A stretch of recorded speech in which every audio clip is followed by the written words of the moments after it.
پیارے بچوں، آج ہم جو آپ کے لیے کہانی لے کر آئے ہیں اس کا نام ہے ریچھ کی بدگمانی۔ آپ سب لوگ یہ کہانی سن کر بڑے اچھا لگے گا آپ کو۔ ایک دفعہ ایک جنگل میں سارے جانور امن و سکون کی زندگی بسر کر رہے تھے۔ سارے جانور آپس میں پیار و محبت سے رہتے تھے۔ اس جنگل کی کہانیاں آس پاس کے جنگلوں کو بھی معلوم تھی اور وہ ایک دوسرے کو اس جنگل کی مثالیں دیتے تھے۔ کوئی بھی جھگڑا ہو جاتا، کوئی بھی لڑائی ہو جاتی تو وہ اس جانوروں کے آپس میں پیار و محبت کے ساتھ اس کو حل کر لیتے تھے اور جانور ایک دوسرے کا ادب کرتے تھے۔ پھر سارے جانور ایک دوسرے کے ساتھ کھیلتے، ان کو آپس میں اٹکیلیاں کرتے تھے۔ اچانک خدا کا کرنا ایسا ہوا کہ ایک بھیڑیا بیمار ہو گیا۔ سب جانوروں نے مل جل کر اس کی دیکھ بھال کی۔ کافی دن گزرنے کے بعد بھی جب بھالو کو آرام نہ آیا تو سارے جانوروں نے آنا جانا آہستہ آہستہ کم کرنا شروع کر دیا۔ پہلے تو جانور آتے تھے اور اس کا کام کر جاتے تھے، لیکن پھر آہستہ آہستہ سب جانوروں نے آنا بند کر دیا۔ جانوروں نے آنا آہستہ آہستہ بند کر دیا اور اس کی دیکھ بھال کرنے والا اب کوئی نہ تھا۔ پھر بھیڑیا بڑا پریشان ہوا کہ اب میری دیکھ بھال کون کرے گا؟ میں تو بیمار ہوں، نہ میرا کوئی گھر کام کرتا ہے، نہ مجھے کوئی دوائی دیتا ہے، اور اس بیماری کی حالت میں میرے ساتھ کون ایسا کرے گا؟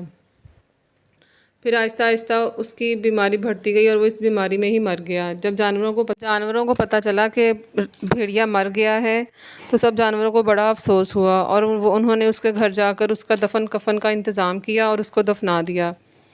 پھر اسی طرح دن گزرتے گئے سب اس بات کو بھول گئے۔ پھر اچانک ایک ریچھ بیمار ہو گیا۔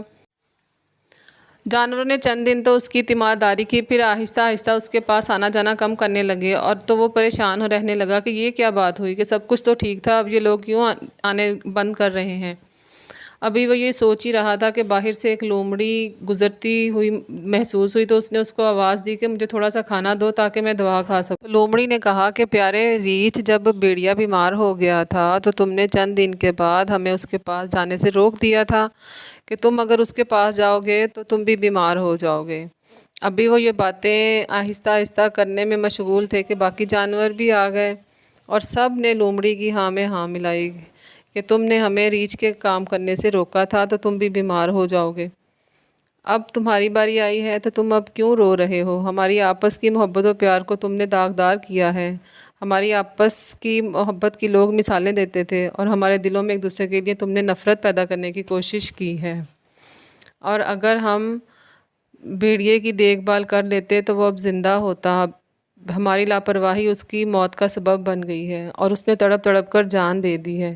اگر ہم اب بھالو جیسا سلوک تمہارے ساتھ کریں گے تو تم بھی چند دنوں کے بعد مر جاؤ گے، لیکن ہم اب تمہارے ساتھ ایسا نہیں کریں گے، کیونکہ بھیڑیا ہمارا بہت اچھا دوست تھا۔ ہر مشکل وقت میں وہ سب سے پہلے ہماری مدد کرتا تھا، لیکن ہمارے غلط رویے نے اس کی جان لے لی ہے۔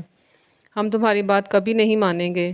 پھر سارے جانوروں نے مل جل کر ریچھ کی دیکھ بھال کی، اس کا گھر صاف کیا، اس کے برتن وغیرہ دھوئے، پانی بھرا، اس کو کھانا پکا کر دیا، اس کو دوائی دی۔